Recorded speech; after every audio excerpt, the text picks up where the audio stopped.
et les statistiques. Et maintenant, je ne fais plus que ça. Et donc, voilà.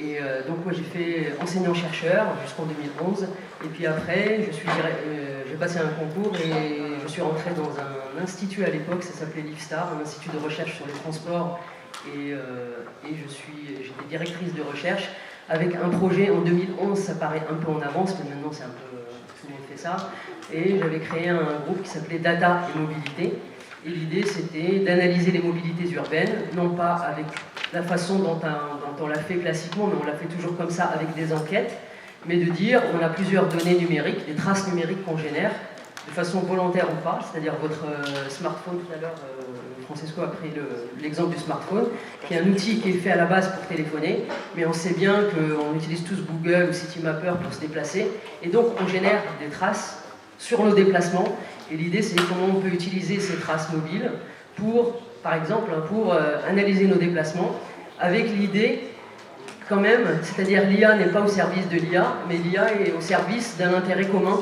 c'est-à-dire comment générer un service pour le citoyen de telle manière à se déplacer mieux et de telle manière à ce que, parce qu'on dit que l'IA va changer les métiers, mais ce qui va changer aussi les métiers, et j'ai envie aussi d'insister là-dessus, c'est le réchauffement climatique, et donc l'IA doit être aussi au service de ça. C'est-à-dire qu'on peut changer les métiers pour les déplacements en particulier, on veut limiter notre empreinte carbone, et comment faire en sorte d'offrir des services à ces sujets-là. Et donc là, au début, c'était data et mobilité, mais finalement, on s'est rendu compte que la mobilité, c'est bien, mais on peut aussi travailler sur les données urbaines en général, et on travaille aussi avec d'autres chercheurs sur les données d'énergie, les données d'eau, et plus globalement, on pourrait aussi travailler sur les données liées aux déchets qu'on génère, etc. Toujours avec une idée en tête, c'est-à-dire l'IA doit être au service de tirer profit de ces données-là, mais in fine, on voudrait limiter l'empreinte carbone qu'on a sur nos déplacements et sur notre consommation en général. Voilà un peu le... Et donc je suis directrice d'un laboratoire qui s'appelle le GRETIA pour génie des réseaux de transport terrestre et informatique avancée. Donc également informatique avancée, mais avec une finalité quand même qui est la mobilité et la ville en général. Voilà. Présentation.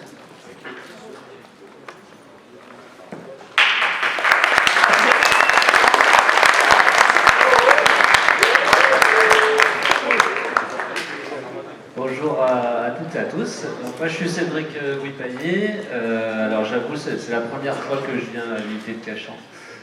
J'ai fait plutôt mes études à Grenoble. Alors moi je viens de l'électronique, du traitement du signal.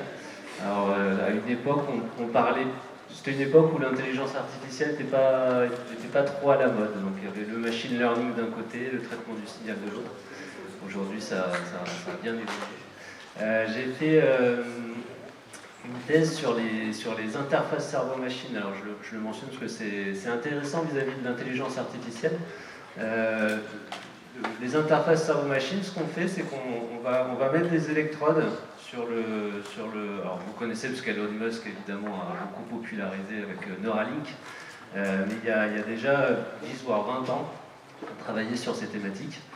On utilisait l'électroencéphalographie, on collait des électrodes sur le scalp des patients, et on leur demandait d'imaginer alors des mouvements du bras gauche ou des mouvements du bras droit, et à partir uniquement de l'observation des signaux, on voulait en déduire on voulait comprendre à quoi il était en train de penser, dans le but d'associer un mouvement, par exemple, d'une souris sur un ordinateur. Donc, retrouver de la mobilité pour des gens qui sont fortement handicapés, etc. Alors pourquoi je le mentionne? C'est intéressant parce que sur l'étude du cerveau à l'époque, il y avait un petit peu deux approches. Il y avait l'approche neuropsychologie et puis neurosciences cognitives, dans lequel l'objectif c'est vraiment de comprendre ce qui se passe dans le cerveau, c'est de tirer de la connaissance. On fait des expériences avec les IRM, donc l'imagerie par résonance magnétique, avec de l'électroencéphalographie, avec tout un tas de techniques, et on fait des expériences pour comprendre ce qui se passe dans le cerveau, pour apprendre sur l'homme. Et dans le cadre des interfaces cerveau-machine, c'est un peu différent. C'est très différent puisque finalement le but qu'on poursuivait, c'était un but technologique. On utilisait finalement les mêmes techniques, mais on enregistrait des signaux, on faisait du traitement du signal, on essayait d'apprendre un classifieur, et en gros, si ça marchait bien, à la sortie, on était content. À la limite, on n'avait rien appris du processus, on n'avait absolument rien appris de comment marche le cerveau, mais si on arrivait à faire bouger une souris avec ce système-là, on était à peu près content. L'intelligence artificielle qu'on voit aujourd'hui, pour faire la transition, pour moi, on est justement dans on poursuit un but technologique, c'est-à-dire qu'on a un peu laissé de côté la recherche de la connaissance, et on poursuit aujourd'hui, et c'est un peu le but des grosses entreprises qui mènent le domaine, on poursuit un but technologique pour aller de plus en plus loin dans un peu une course à la techno, quoi. ChatGPT, c'est exactement ça. Finalement, il nous rend un bon service, ça semble marcher, personne ne sait exactement comment ça marche, pourquoi ça marche plutôt, on sait comment ça marche parce que c'est des équations mathématiques, on ne sait pas tout à fait expliquer la façon dont ça marche. Il y a ce risque, il y a une volonté européenne, on en reparlera, de mettre une empreinte en termes de gestion des données, en termes de confidentialité et d'exploitation des intelligences artificielles. Ça doit être au cœur des réflexions. Pour revenir quand même sur mon parcours, parce que j'ai un peu dérivé, donc je suis rentré au CEA après ma thèse en 2010. Là, j'ai eu l'occasion d'aborder tout un tas d'applications, de domaines, de la santé, de l'énergie. On travaille avec des partenaires dans le domaine de la sécurité. Donc on a disons une bonne vision de l'ensemble de la chaîne de la construction d'une intelligence artificielle et ensuite de la mise en production. Donc on voit assez bien les évolutions qu'il y a sur les besoins, sur la gestion des données, sur la mise en production, sur l'adaptation des modèles. Donc, je ne sais pas si vous voulez poser des questions là-dessus. Aujourd'hui, je suis responsable d'un laboratoire qui traite de l'IA et je reviens un petit peu à ma formation, puisqu'on cherche à associer les techniques d'intelligence artificielle avec pour les mettre au service de la mesure, de l'instrumentation pour le contrôle industriel. Je vais laisser la parole. Bien.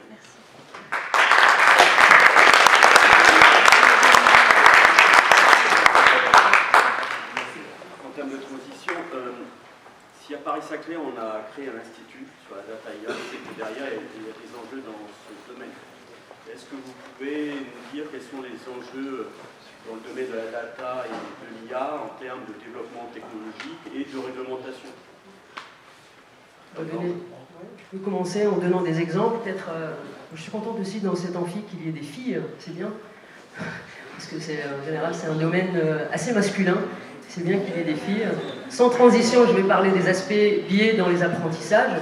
Quand on parle d'apprentissage et de IA, il faut savoir, par exemple, on va prendre là pour le coup l'exemple des véhicules autonomes, parce j'étais dans un institut de transport, donc on a pas mal travaillé sur les véhicules autonomes. Alors sur cet exemple-là, du véhicule autonome, tout à l'heure vous avez montré la vidéo des robots. Alors tant qu'il s'agit de robots dans une salle de cours, le fait que les deux robots se percutent, je dirais, c'est un échec pour celui qui a programmé le robot, mais il n'y a pas de vie humaine en danger. Donc là, on peut faire ce qu'on veut en laboratoire, et même, je dirais, dans la vraie vie, ça change, parce qu'il y a des paradigmes, c'est-à-dire qu'est-ce qu'on est capable d'assumer. C'est-à-dire si on met des véhicules autonomes, complètement autonomes, sans qu'il y ait un humain à bord qui peut intervenir en cas d'accident ou en cas de situation critique, il y a l'idée de, si ce véhicule autonome il n'y a pas de preuve formelle, comme quoi, et si c'est le monde ouvert, c'est-à-dire qu'il évolue pas dans un monde dans lequel on connaît parfaitement l'environnement, donc dans un contexte qui peut évoluer avec des piétons, avec des cyclistes, avec possiblement des personnes justement de couleurs différentes. Donc les algorithmes vont apprendre peut-être en grande majorité sur des bases de données qui sont des visages plutôt blancs. Et donc on peut faire pour parler un peu d'éthique et de biais sur l'apprentissage. L'apprentissage, il faut savoir qu'on a des bases de données très grandes. Donc la quantité de données est une chose, mais après la représentativité en est une autre. On peut avoir une base de données très grande, mais sur laquelle les individus ne sont pas représentatifs dans cette base-là. On n'aura pas beaucoup de vieilles personnes, pas beaucoup de personnes de couleur, les histoires de genre, et donc les algorithmes, ils apprennent bien quand il y a beaucoup de données. Si on a des angles morts sur les données, donc si ces données-là, elles ne sont pas représentatives dans la base, on va faire des erreurs. Et donc on ne peut pas se permettre dans la vraie vie qu'il y ait des En France, on préfère légiférer d'abord, et puis après faire des expérimentations. Si on prend le cas des États-Unis, c'est un peu l'inverse. On fait des expérimentations, on laisse les choses, et puis après on légifère. Les véhicules autonomes en France, on a légiféré d'abord, donc il y a eu très peu d'expérimentation. Alors le peu d'expérimentation qu'il y a eu, c'est sur des terrains un peu, je dirais, fermés, c'est-à-dire par exemple sur le pont d'Austerlitz pour faire un court trajet, dans un endroit où il n'y a pas de véhicules, il y a très peu de piétons, c'est vraiment un endroit très bordé, très balisé. Alors qu'aux États-Unis, il y a des expériences avec des accidents aussi. Et donc après, on légifère. Donc ça, c'est une différence fondamentale entre ce qu'on peut faire en France, pas en Europe, parce qu'en Europe, il peut y avoir aussi des différences, et ce qu'on peut trouver aux États-Unis. Donc où on légifère. Il y a la question de représentativité, donc, comme je l'ai dit tout à l'heure, et de biais qu'on peut avoir dans les bases de données. Et puis il y a la question aussi, ce qui fait qu'en France, par exemple, on a abandonné l'idée de faire des véhicules autonomes complètement autonomes. Ça a été abandonné, donc on va avoir des véhicules autonomes, mais avec un opérateur à bord. Et ce véhicule autonome, alors on peut dire que c'est une prouesse technologique, très bien, si on arrivait à le faire de façon... mais ça serait aussi quelque chose qui pourrait servir, qui pourrait changer le paradigme de l'automobile, plutôt que le véhicule soit un bien, je dirais, personnel. Je sais bien qu'on est dans le... qu'on aime bien avoir sa voiture, etc. Je ne remets pas ça en question. Mais on pourrait imaginer aussi une autre société dans laquelle ce véhicule autonome offrirait un service. D'accord ? Un service, par exemple, pour aller d'un point A à un point B. Donc il y a le véhicule autonome qui arrive, qui offre un service de mobilité, mais sans que ça soit un véhicule personnel. Et donc, cette intelligence artificielle, ce véhicule autonome, il pourrait aussi, là aussi, changer le paradigme qu'on a par rapport à la possession de voiture, à la voiture individuelle, et aller vers une ère nouvelle où on aurait des véhicules autonomes qui nous offriraient des services, d'accord, mais avec une empreinte aussi carbone maîtrisée. Et donc, voilà, et cela suppose quand même d'avoir des bases de données assez riches. Et je reviens à mon histoire d'analyser la mobilité des personnes avec les données numériques. Donc, tout à l'heure, on a parlé du respect de la vie privée. Alors, en tant que chercheur, nous, on aimerait bien avoir des données les plus fines possibles. Si je peux savoir toutes les personnes ici, non pas que je veuille savoir où vous allez, où vous habitez, mais pour moi, si j'ai le lieu d'ancrage, habitation, le lieu de travail, si vous faites du télétravail, si vous faites de l'enseignement à distance, etc., ça m'intéresse pour inférer ce qu'on appelle des indicateurs de mobilité précis. Or, plus on veut de la précision, et plus on va aller vers des choses où le respect de la vie privée, il devient un peu plus touchy. Et donc, il y a toujours ce compromis entre la finesse des analyses qu'on peut faire et puis le respect de la vie privée. C'est-à-dire, si j'ai des données agrégées sur plusieurs personnes, elles ne seront pas fines. En revanche, je ne serai pas capable de dire des choses assez poussées sur votre mobilité. A l'inverse, si j'ai des données très fines, donc je peux, et par contre, ça atteint, c'est-à-dire que je peux savoir où ils vont, s'ils ont un tiers-lieu où ils vont, ben, on peut le savoir aussi, c'est-à-dire qu'il y a le lieu de domicile, travail, mais si vous faites un loisir quelque part, je peux savoir, mais si c'est pas un loisir, si c'est autre chose, on peut le savoir aussi, et donc on tend vers des choses qui sont à la limite du respect de la vie privée, juste pour que vous ayez conscience de ça. Là j'ai donné le domaine de la mobilité, mais sur la santé c'est encore plus fort, c'est-à-dire que si on sait vos données personnelles au niveau santé, si par exemple ces données-là elles se retrouvent dans le domaine public, les assurances elles peuvent monnayer ça pour votre prêt, pour votre vie quotidienne, et ça peut poser des questions éthiques. Et donc, il y a toujours à avoir en tête cet aspect-là sur le service que peut nous rendre un peu une IA avancée, et en contrepartie, ce qu'on est capable de lâcher et jusqu'où on est capable d'aller. Voilà, pour le respect de la vie privée, cet aspect-là qui est important quand même. Et en France, c'est assez réglementé, on fait assez attention à ça. Et je pense qu'il faut garder ça aussi en tête, parce que sinon on va vers une autre société que peut-être on n'a pas envie tous ici d'avoir, je pense. Juste ça,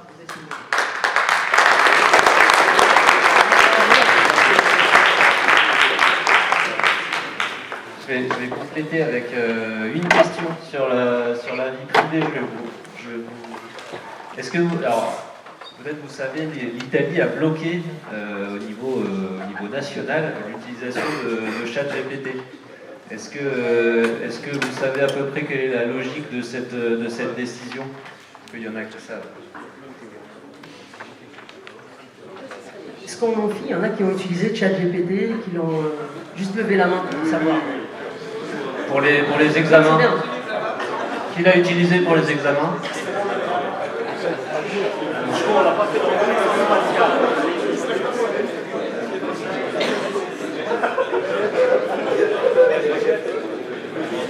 Bon, alors je suppose que tout le monde sait à peu près ce qu'est ChatGPT. Donc ChatGPT a été bloqué en Italie avec le raisonnement suivant.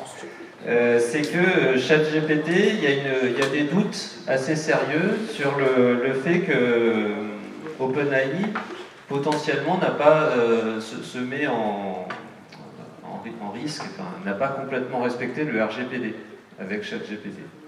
Ce qui est intéressant là sur ChatGPT, c'est que ChatGPT, on n'a pas accès aux données qui ont servi à entraîner ChatGPT. Et pourtant l'Italie dit, oui mais le RGPD. Alors la logique elle est intéressante, c'est qu'en fait quand on entraîne un modèle d'IA, quand on entraîne ChatGPT, finalement on va accumuler tout un tas de données qu'on va aller chercher sur Internet, sur Wikipédia, dans les articles scientifiques, sur Stack Overflow, sur tout un tas de sites. On va se faire une gigantesque base de données et ensuite on va appliquer des algorithmes pour chercher à mettre à jour, à chercher les bons paramètres, qui sont les paramètres des réseaux de neurones qui sont derrière ChatGPT. Il se trouve qu'ensuite, on met ChatGPT à disposition du public, donc là tout le monde l'a utilisé, il y a une très belle interface de OpenAI qui nous permet d'avoir accès facilement à ChatGPT. Nous on lui donne des entrées et il nous fournit des sorties. En fait l'Italie dit que quand on permet au public de faire des entrées-sorties comme ça, finalement on peut avec des données en entrée qui sont bien construites, avoir des informations sur les jeux de données qui ont servi à apprendre le modèle. Donc le modèle ne donne pas accès directement aux données. Par contre, le fait de pouvoir l'interroger par une sorte de rétro-engineering va donner accès aux modèles qui ont servi à l'apprendre. Or, comme on a des doutes sur le respect de RGPD, sur les données qui ont servi à apprendre le modèle, l'Italie bloque. Mais l'Italie bloque non pas en disant il y a une loi italienne, l'Italie bloque en disant il y a une loi européenne.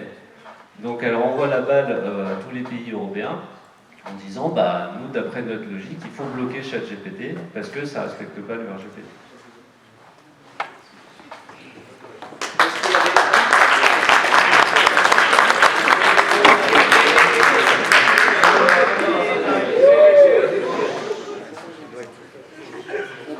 Pour l'instant, il n'est pas bloqué encore. Vous pouvez l'utiliser. On prépare des logiciels anti-plagiat. Est-ce qu'il y a des questions Vous avez des questions? Oui, moi j'ai deux questions. Donc, concernant ChatGPT, est-ce que les entrées des utilisateurs enrichissent le modèle ou la base de données? Je ne sais pas ce qu'il faut dire. D'ailleurs, moi je l'utilise avec les doctorants qu'on a, etc. On l'utilise clairement. Je lui dis améliore-moi l'anglais, je lui donne un anglais d'un doctorant qui est moyen, et je trouve que la version qu'il me donne, bravo ChatGPT. Et du coup, si je ne suis pas contente de l'amélioration qu'il fait, il demande des récompenses, un pouce vers le haut ou vers le bas. Donc je lui dis est-ce que ça vous convient? Il me pose la question, je dis non, pas vraiment. Est-ce que vous pouvez m'offrir une autre amélioration de ce paragraphe en anglais? Il en offre une autre. Et finalement, on note vers le pouce vers le haut ou vers le bas, c'est-à-dire qu'il y a ce qu'on appelle un apprentissage par renforcement, donc une récompense à chaque fois s'il marche bien ou pas. Ça veut dire que lui, ça lui permet aussi de s'améliorer.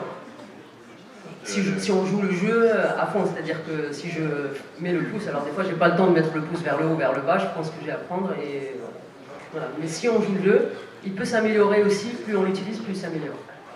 Juste pour compléter, donc ça c'est vrai sur la version test de OpenAI. Donc la version, quand on va sur le site de OpenAI, on fait test ChatGPT. Là, il garde les données et il s'en sert pour entraîner. OpenAI met à disposition des développeurs une API pour interroger un certain nombre de modèles. Et vous avez accès à toutes les versions. Vous avez GPT-3, GPT-4, il y a DaVinci, enfin je ne sais pas si certains ont regardé, il y en a plein qui existent. La politique d'OpenAI, quand c'est les développeurs, alors les développeurs payent pour avoir accès.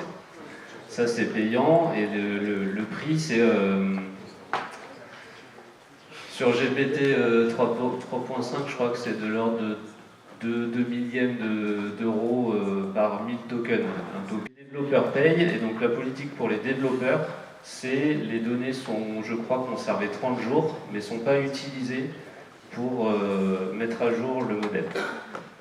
Par contre, dans toutes les entreprises, les employés ont commencé à se servir de ChatGPT, mais la version en ligne, avec l'interface. Et bon, beaucoup ont dû lire l'histoire de Samsung, notamment, qui s'est aperçu qu'il y avait des informations confidentielles qui avaient été envoyées. Et ils ont cherché à voir comment retirer. Et là c'est impossible aujourd'hui. Donc il faut faire attention, et les entreprises commencent à sensibiliser les employés sur ce risque-là.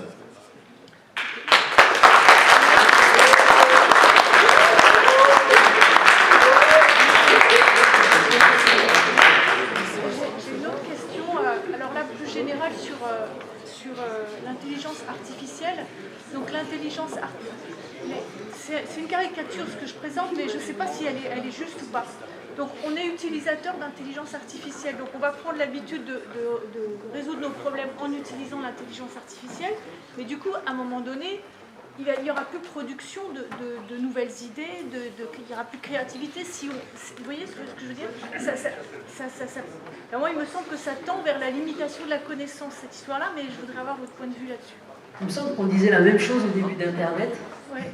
Il me semble. Ouais. Moi, je me rappelle, j'avais passé ma thèse en 97 et à la fin, c'était un peu le vrai démarrage d'Internet. Et j'avais dit, à mon directeur de thèse à l'époque, j'avais dit, si j'avais eu Internet au début de ma thèse, j'aurais été plus vite. Il me dit, mais t'es dingue? En fait, non, j'étais pas dingue. Je pense qu'au niveau de la recherche biblio, ça permettait quand même d'aller beaucoup plus vite que d'aller à la bibliothèque. Certes, la bibliothèque, c'est bien, mais on sait tous que c'est mieux on cherche plus vite et plus efficacement. Et surtout que Google devient spécialiste de notre domaine, du coup ça va vite. Et je pense qu'on disait la même chose sur Internet au tout début en disant en fait finalement on ne va plus lire des livres, bon c'est un peu vrai, c'est un peu vrai, mais, et que la connaissance elle va diminuer. Or la connaissance elle n'a pas diminué, je pense qu'elle est même au niveau mondial. Moi je suis originaire du Maroc, je suis bien contente qu'Internet existe, parce que en fait, les personnes là-bas qui n'avaient pas accès aux fameux livres, elles ont accès à Internet. Et du coup, ça a démocratisé la connaissance, ça l'a un peu horizontalisé au niveau mondial par rapport à des pays qui ont moins les moyens. Donc, bon, on ne va pas rentrer dans ce débat-là, mais je pense que ça a été une révolution. Et pour l'intelligence artificielle, actuellement, je pense qu'on va gagner sur des tâches répétitives qu'on fait, c'est sûr. Il y a des tâches répétitives qui vont gagner en efficacité, et la créativité, elle va se placer ailleurs, je pense. Mais il faut laisser le temps au temps. Après, il y a des tâches quand même critiques. Par exemple, un diagnostic médical, demain, s'il est fait par une IA, bon, ça pose question. C'est-à-dire, actuellement, les médecins, ils peuvent faire un mauvais diagnostic, on ne le sait pas, en fait. Des fois, ils font des mauvais diagnostics, et je pense que, bon, on le sait des fois on ne le sait pas. Si une IA se trompe sur un diagnostic, ça, quand même, ça pose problème. Donc, ça va poser problème au niveau de la réglementation. Donc là, je prends des sujets critiques. Après, sur la vie de tous les jours, quand même, si ça peut faciliter certaines tâches, je pense qu'on serait tous globalement contents. Et après, on pourrait mettre l'effort sur des choses qui sont créatives et qui ne sont pas répétitives.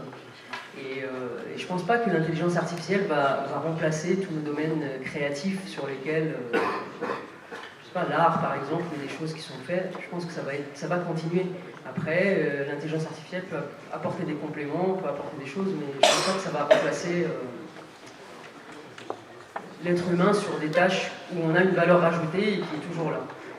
Après, moi, je vois la nouvelle génération, j'ai une fille de 16 ans, quand je vois comment elle se débrouille avec le numérique, etc., c'est impressionnant. Ça veut dire qu'elle va à l'essentiel très vite et ils investiguent un peu plus ce qu'ils ont à faire, plutôt que de rester sur des choses, une recherche biblio laborieuse, elle peut prendre du temps sans pour autant être efficace. Donc moi je suis plutôt optimiste, mais ça c'est peut-être qu'on est dedans, du coup on a moins de regard critique, mais je suis plutôt optimiste, en disant qu'il y a des garde-fous à avoir quand même, au niveau réglementaire, au niveau usage, au niveau de ce qu'on peut faire, ce qu'on ne peut pas faire, mais globalement ça va faciliter quand même un peu la vie de tous les jours, et je pense qu'on vit de plus en plus vieux. Ça c'est une bonne chose, mais après cette intelligence artificielle elle peut aider aussi sur des tâches qu'on a du mal à faire et qui peuvent être faites autrement aussi. Si j'ai un avis,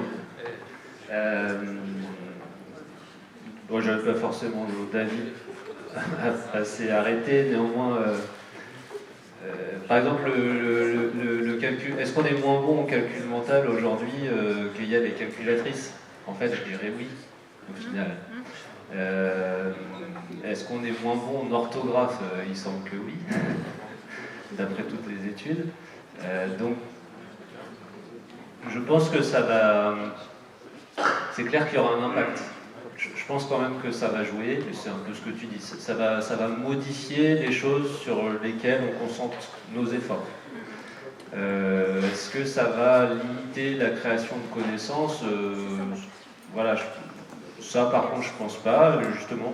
Je pense plutôt qu'on va peut-être se focaliser un peu plus sur les aspects créatifs. Alors quand on regarde un peu qu'est-ce qui reste et qu'est-ce qui va rester dans les métiers, alors il y a plein de choses qui vont rester, hein, mais c'est vrai que les aspects créativité, même si l'intelligence artificielle est capable de faire de l'art, hein, si vous voulez vous mettre et essayer de vendre des trucs chers, il y a des gens qui ont réussi quand même. Hein. Des œuvres d'art à quelques millions d'euros fabriquées par IA, ça s'est fait. Néanmoins, l'IA, elle vient... Je doute un peu sur le fait qu'une IA va créer un courant littéraire ou créer un nouveau courant de peinture, quoi. Je pense que là, il y a besoin d'un peu plus de créativité, mais on sera peut-être démenti un jour. Et puis alors, il y a un gros domaine qui est aujourd'hui un peu délaissé et qui peut-être mériterait d'avoir plus d'efforts, c'est les relations humaines au final. Il faut voir comment on s'occupe de nos retraités dans les maisons de retraite. Il y a tout un tas de champs de l'économie et de la société où peut-être on a des choses à refaire. L'intelligence artificielle, voilà, les relations humaines, le social, je pense qu'on a encore un petit peu de marge sur ces aspects-là. Mais sur la connaissance, il y a quand même un risque. Alors je n'écarte pas quand même, mais voilà, comme l'a dit Tifa, j'essaye d'être optimiste. En tout cas, ça aura un impact.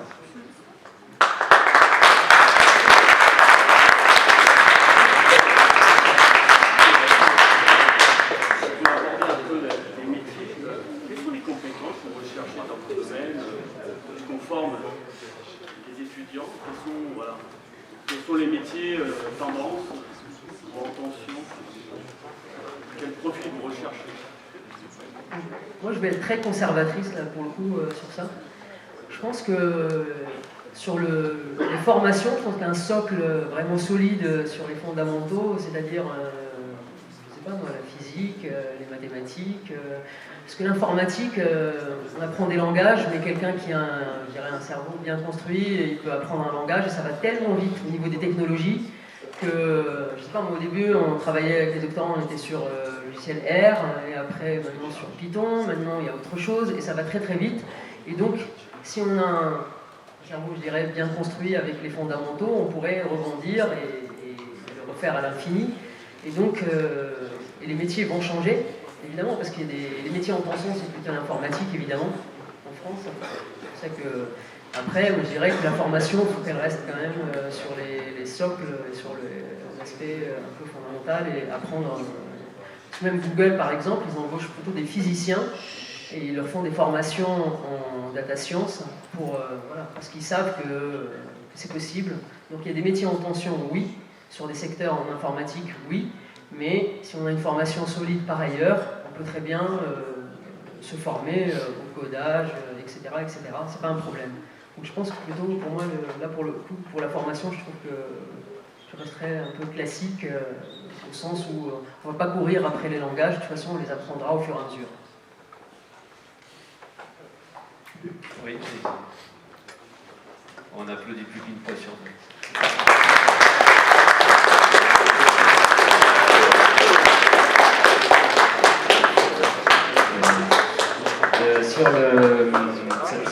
Toutes ces évolutions, ça pose... en intelligence artificielle, il y a un vrai problème vis-à-vis des écoles et des formations, en fait. C'est que ça évolue énormément, ça évolue très très vite, quoi. Il y a quelques années, voilà, les gens devaient se former sous TensorFlow, sinon c'était pas possible. 6 mois plus tard, ça peut être PyTorch, alors je parle de Python. Mais Python, connaître Python, c'est l'outil pour construire des choses intéressantes, c'est pour faire des choses intéressantes. Et ensuite, à partir du moment où vous montrez que vous savez maîtriser un outil, ce qu'on va chercher à évaluer, c'est votre capacité à évoluer, à apprendre des nouvelles choses. Et pour ça, c'est vrai qu'avoir un bagage en mathématiques, en physique, voilà.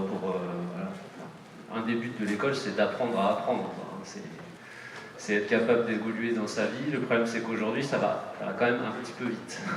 Je ne sais pas ce qu'en pensent vos professeurs, mais si on commence le début de l'année sur un outil et qu'en fait, en fin d'année, il n'est plus utilisé par que 10% des industriels, c'est un petit peu gênant. Néanmoins, c'est une expérience qui est intéressante, et ensuite, vous saurez passer à des nouveaux outils. Et dans le recrutement, c'est ce qu'on regarde, c'est quand même la capacité à savoir prendre en main des nouveaux outils.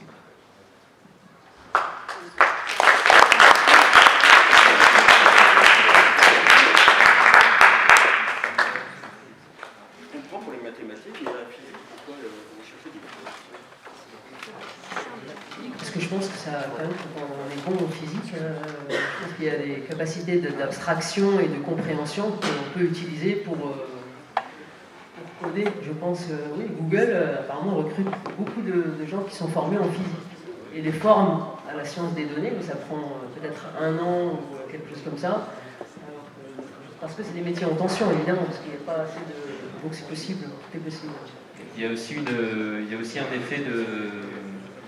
Alors pour le coup, par exemple en physique des particules, mais c'est un peu particulier, pour ceux qui connaissent scikit-learn en Python, ça a été notamment créé par quelqu'un qui s'appelle Gaël Varroco, qui a fait une thèse en physique des particules. Et en fait, il y a beaucoup de métiers de la physique qui génèrent pas mal de données, et donc c'est des gens qui se sont formés aussi beaucoup au métier où il y a des besoins en analyse de données assez importants.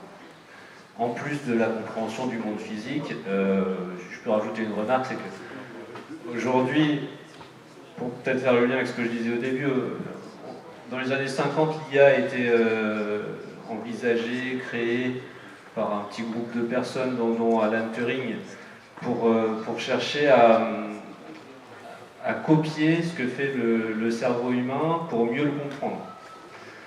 Ensuite, on est parti dans une course un peu technologique, à se dire qu'est-ce qu'on peut faire par la machine qui ressemble à l'être humain.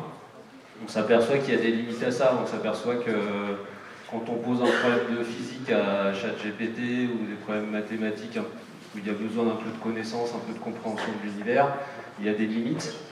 Et donc, certains disent que les prochaines évolutions et les prochaines générations, c'est un peu d'essayer de faire la synthèse entre tout ça, d'avoir des modèles qui savent manipuler des symboles, qui savent manipuler le langage, qui sont pertinents, mais qui ont aussi une connaissance physique qui leur permettent de puiser dans une sorte d'encyclopédie sur les lois de la physique, pour pas dire n'importe quoi, ce qui arrive des fois avec ChatGPT quand même.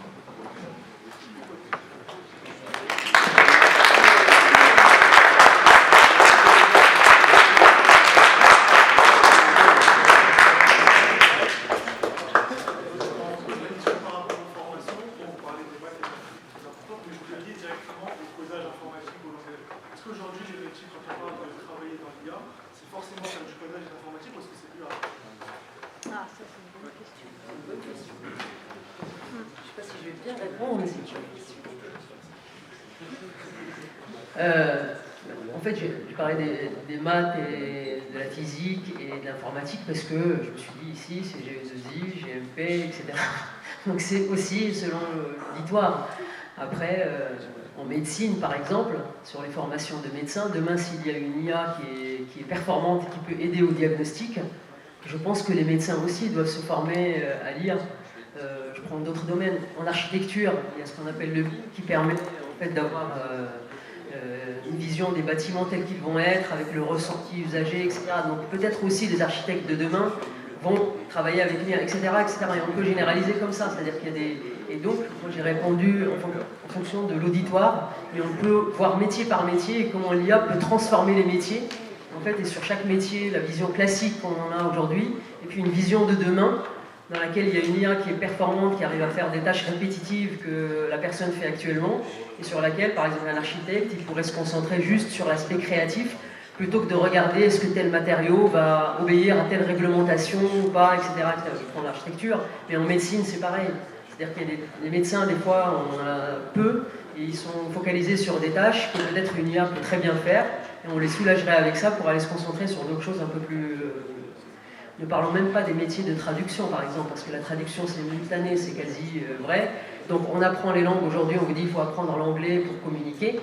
Mais d'un point de vue purement efficace, demain, peut-être qu'il ne faudrait pas parler anglais pour communiquer avec quelqu'un que l'on ne connaît pas. En revanche, il faudrait, pour communiquer vraiment, il faut parler anglais, si on veut connaître la personne. Mais pas d'un point de vue professionnel, peut-être, parce qu'à ce moment-là, une traduction le ferait mieux que nous. Et voilà. Donc on pourrait décliner tous les métiers comme ça, et comment l'IA peut les transformer. Même le métier d'enseignant.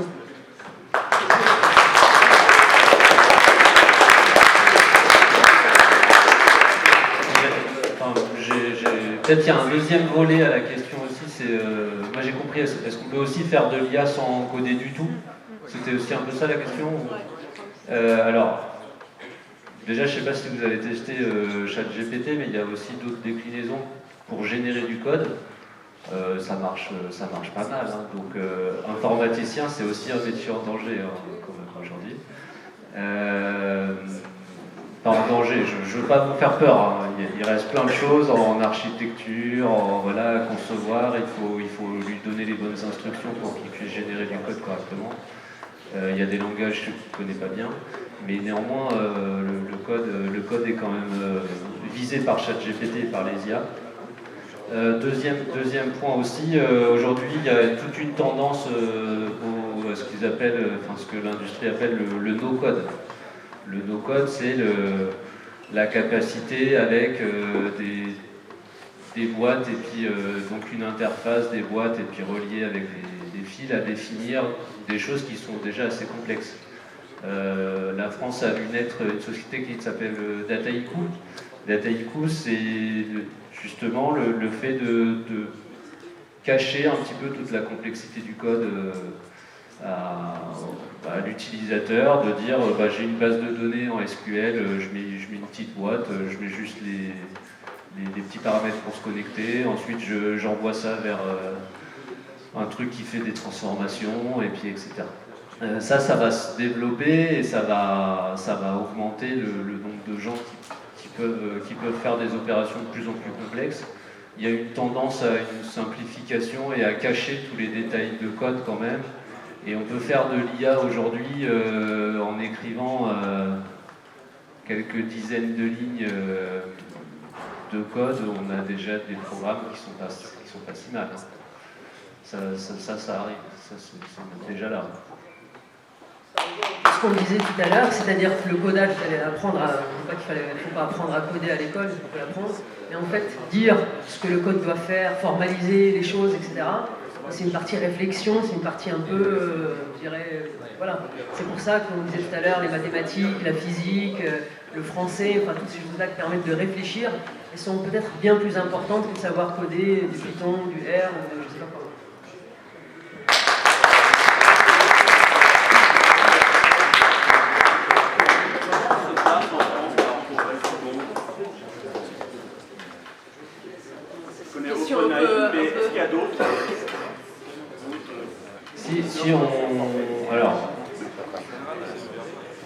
Si on regarde dans les grandes conférences donc partie recherche, hein, si on regarde dans les grandes conférences de l'intelligence artificielle, on est assez loin derrière les États-Unis, derrière la Chine. Néanmoins, nos formations sont très demandées. On a des installations à Paris de tout un tas de centres de recherche, enfin à Paris-Saclay, centres de recherche de Facebook, Google c'est tout petit, hein, je crois. Facebook, Microsoft, quelques locaux, Intel, voulait faire une grosse implantation, IBM aussi. Nos formations sont quand même très appréciées autour de ces thématiques-là. Ensuite, le diagnostic qui a été fait quelques années, c'était qu'il manquait un petit peu de volume, un peu d'argent quoi, pour faire fonctionner tout ça.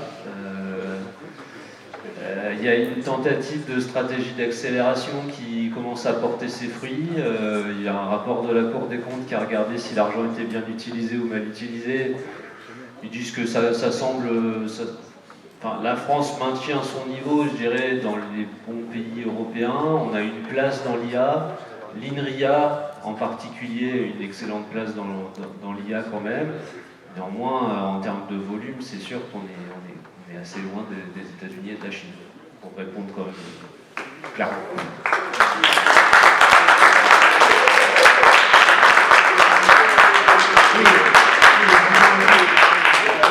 Ce qui a été dit, c'est-à-dire qu'il y a les facteurs d'échelle quand même, c'est-à-dire que les États-Unis, il y a des GAFA, et je pense que tous les GAFA sont américains.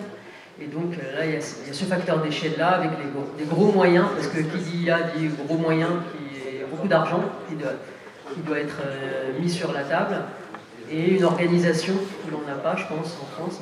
Et il y a la Chine quand même, et l'Inde. Et donc dans les congrès, quand on y va, dans les congrès en machine learning en particulier, on se sent tout petit. C'est pour ça que des fois quand je vois qu'il y a de la concurrence en France, je rigole un peu jaune. C'est-à-dire que vu d'ici, chacun doit rouler un peu pour sa petite chapelle, mais vu de loin, quand même, on est très petit face au reste du monde. Et donc il faut rester en particulier les États-Unis. C'est quand même... Puis comme la législation, ce que j'avais dit au début, c'est-à-dire que l'exemple que je dis en France, on légifère d'abord, ce qui est une bonne chose. Aux États-Unis, on va d'abord tester, puis on légifère, ce qui fait qu'ils ont aussi des marges de manœuvre en termes d'expérimentation qui sont bien plus importantes qu'ici, et donc avec beaucoup de moyens. Je vous conseille quand même le podcast de Yann Lequin, qui est un Français qui est formé à l'Essier et à Jussieu, qui est passé sur France Inter il y a 12 minutes à écouter, qui est Monsieur Facebook français, et qui est très, il est très techno-push, c'est-à-dire qu'il va dire que l'intelligence artificielle c'est l'avenir de demain, sans nuancer, même s'il dit qu'il faut réglementer, etc. Mais ça vaut le coup de l'écouter, Yann Lequin, ça peut être bien. Pour réfléchir un peu là-dessus.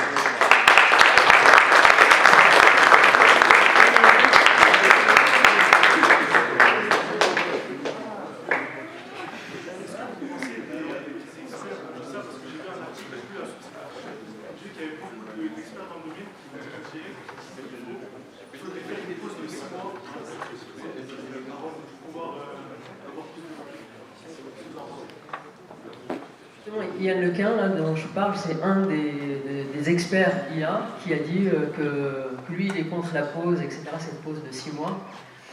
Moi, franchement, je suis un peu perplexe, c'est-à-dire faire une pause, mais 6 mois par rapport à une échelle de combien de temps, sachant que faire une pause, qui contrôle la pause, on peut dire qu'on fait tous une pause, mais il y en a qui travaillent, enfin bref.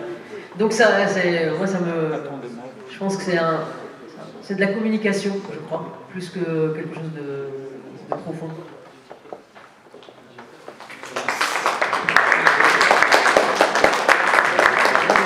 Je suis d'accord, je crois que c'est symbolique quand même. Je crois qu'Elon Musk était dans les personnes à appeler à faire une pause et qu'en parallèle il a investi dans une boîte qui veut mettre de l'IA dans des robots.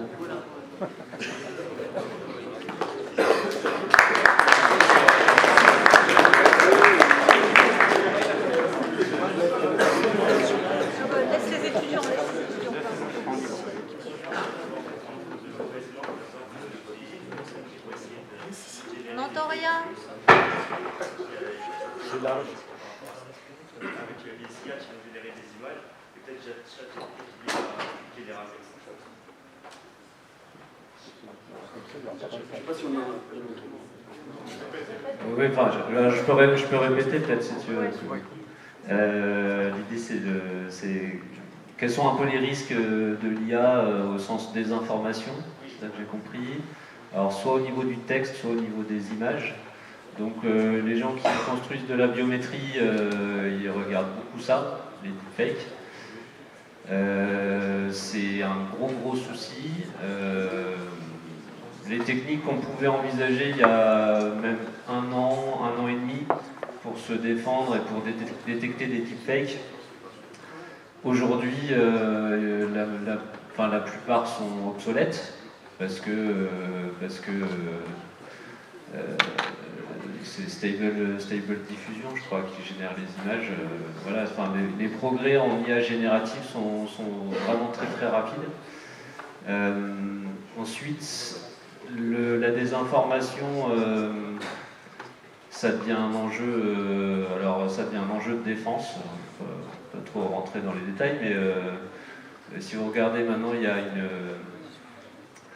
le ministère des Armées, il y a le ComCyber, dont une des missions est de s'intéresser à la désinformation massive et à regarder si justement il n'y a pas des tentatives d'influence à large échelle sur des populations. Ça devient un enjeu stratégique et le risque existe.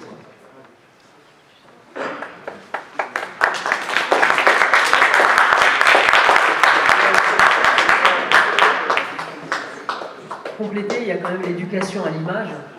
Je pense qu'il y a quand même ça, c'est-à-dire savoir c'est pas parce qu'on voit une image qu'elle est vraie, etc. Donc tout ça, ça reste encore plus valable aujourd'hui.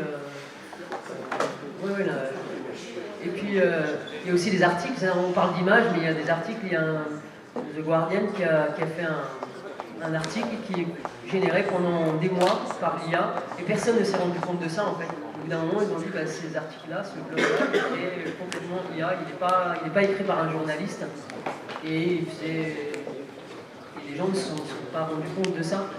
Et donc, après, ça veut dire que tout ce qu'on lit ou tout ce qu'on voit, il faut checker l'information encore plus qu'avant, etc. Donc, mais je dirais aussi qu'avant, c'était vrai. Il y avait des images qui n'étaient pas vraiment authentiques. Et après, c'est un travail de journaliste et de checker l'information encore plus qu'avant.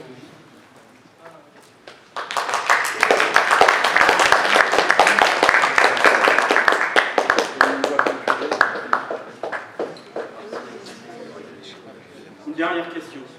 Pour revenir en fait sur les photos qui sont produites aujourd'hui par les intelligences artificielles, on peut prévoir que dans quelques temps, on va créer des vidéos sur n'importe quoi, et on peut prédire que ça peut nous mener vers des situations très difficiles. Donc aujourd'hui, les études d'intelligence artificielle, pour moi, la pause de 6 mois, elle pourrait être abordée par rapport à ce niveau-là, le point de vue sécuritaire.